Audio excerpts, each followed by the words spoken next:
Bollywood ನಟಿ ಶುಭಾ ಪುಂಜಾ ದಾಂಪತ್ಯದಲ್ಲಿ ಬಿರುಕು ಮೂಡಿದೆ. ನಟಿ ಶುಭಾ ಪುಂಜಾ ದಾಂಪತ್ಯ ಜೀವನದಲ್ಲಿ ಬ್ರೇಕ್ ಬಿದ್ದಿದೆ ಅಂತ ಹೇಳಲಾಗ್ತಾ ಇದೆ.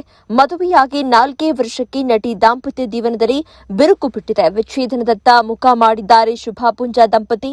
ಇವತ್ತು ಶುಭಾ ಹಾಗೂ ಸುಮಂತ್ ಕೋರ್ಟ್ಗೆ ಹಾಜರಾಗುವ ಸಾಧ್ಯತೆ ಇದೆ. ಶುಭಾ ಪುಂಜಾ ದಾಂಪತ್ಯದಲ್ಲಿ ಬಿರುಕು ಬಿಡುವುದಕ್ಕೆ ಕಾರಣ ಏನು ಅನ್ನೋದು ಇನ್ನೂ ಕೂಡ ತಿಳಿದು ಬಂದಿಲ್ಲ.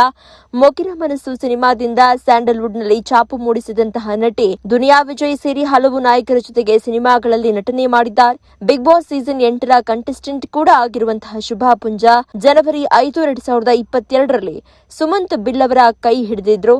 ಶುಭರ ಬಹುಕಾಲದ ಗೆಳೆಯ ಉದ್ಯಮಿ ಸುಮಂತ್ ಬಿಲ್ಲವ ಜೊತೆ ಮದುವೆಯಾಗಿದ್ರು. ಕೊರೋನಾ ಸಮಯದಲ್ಲಿ ಮದುವೆ ಆಗಿದ್ರಿಂದ ಸರಳವಾಗಿ ವಿವಾಹವಾಗಿತ್ತು ಈ ಜೋಡಿ. ಮಂಗಳೂರಿನ ಮಜಲು ಬಿಟ್ಟು ಬೀಡುವಿನಲ್ಲಿ ಕಲ್ಯಾಣವಾಗಿದ್ರು. ನಟಿ ಶುಭಾ ಪುಂಜಾ ಕಲ್ಯಾಣದಲ್ಲಿ ಭಾಗಿಯಾಗಿದ್ರು ಮಂಜು ಪಾವಗಡ.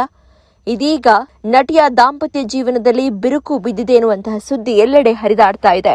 ನೀವು ಸಣ್ಣ ಆಗ್ಬೇಕಲ್ವಾ? ಅದು ಒಂದು ಉತ್ತಮ ಆಹಾರದಿಂದ ಸಣ್ಣ ಆಗ್ಬೇಕಲ್ವಾ? ಪ್ರತಿದಿನ ನಮ್ಮ ಜೀನಿ ಸ್ಲಿಮ್ ನ ಯೂಸ್ ಮಾಡಿ ಯಾವುದೇ ಸೈಡ್ ಎಫೆಕ್ಟ್ ಇಲ್ದಂಗೆ ನೀವು ಸಣ್ಣ ಆಗ್ತೀರಾ.